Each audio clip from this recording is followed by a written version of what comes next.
మీ రైతుపేట శివారెడ్డి. మనం వచ్చేసి ముందుగా అందరికీ భోగి సంక్రాంతి శుభాకాంక్షలు. అందరూ ఈ సంవత్సరము భోగభాగ్యాలతో వర్ధిల్లాలని ప్రతి ఒక్క రైతు మనసారా కోరుకుంటున్నాము. రెండవది వచ్చేసి మనం ఈడ మొలకల చెరువు పక్కన ఫీల్డ్ వచ్చినాము. శ్రీనివాస్ రెడ్డి బుర్జుపల్లి ఈడ 2.5 ఎకరా టమాటా పెట్టినాడు. ఫస్ట్ డ్రించింగ్ చేసినాము. ఇది వచ్చేసి ముందు దోశ పెట్టినాడు, కర్బూజ పెట్టినాడు. కర్బూజలోనే పెట్టినాము. కర్బూజలోనే మొలకలు పెట్టినాడు. మొలకలు పెట్టిన 6 రోజులకు వచ్చినాడు. మనం వచ్చేసి ర్యాడీ ఫాము బెస్ట్ అగ్రోల్ది వార్డన్ ఎక్స్ట్రా ఈ రెండు కలిపి డ్రించింగ్ చేసినాడు అనమాట. మొక్కకు వచ్చి 50 ml లెక్కన మొక్కకు పోసినాడు. బ్రహ్మాండంగా వచ్చినాయి. ప్రతి ఒక్క రెమకు కొమ్మ పుట్టింది. ఒకసారి చూడండి, చూపించిన దగ్గర ఒకసారి చూడొచ్చు రైతులందరూ. ప్రతి ఒక్క కొమ్మకు రెమక పుట్టింది. కొమ్మలు బ్రాంచెస్ బాగా పగిలాయి అనమాట.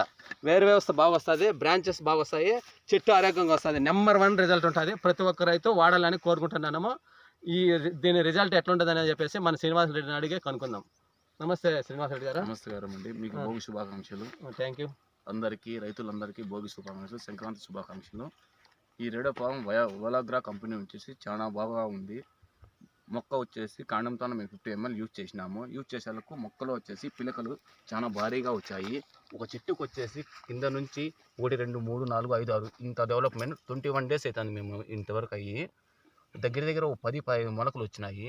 చాలా బాగా వచ్చేసి కాండం కూడా చాలా వచ్చి దృఢంగా ఉంది.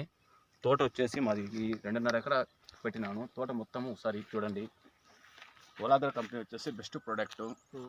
పెట్టిన దాంట్లో మేము కర్బూజ పెట్టాము. కర్బూజ పెట్టిన దాంట్లో పంట ఇలా అవుతుందని చెప్పేసి మేము కూడా కళ్ళ కూడా ఊహించలేదు. మా అన్న శివారెడ్డి గారు ఏందో అడిగాలకు సూచనలు అడిగాలకు ఈ మాదిరి వలాగ్రా కంపెనీ వాడండి అని చెప్పారు. ఆయన చెప్పిన పద్ధతి ప్రకారం మేము అన్నీ యూజ్ చేసినాము. చేసిన తర్వాత మాకు చెట్టు ఇప్పటికీ చాలా బాగా ఉంది. అందరూ వచ్చేసి చాలా బాగుంది అంటున్నారు. నేను ఫస్ట్ టైం చేస్తున్నాను వ్యవసాయము. అన్న సూచన మేరకు అన్న ప్రోడక్ట్ ఏం చెప్తా అంటే అది వాడుతున్నాను. అందుకని సంక్రాంతి శుభాకాంక్షలు. Thank you.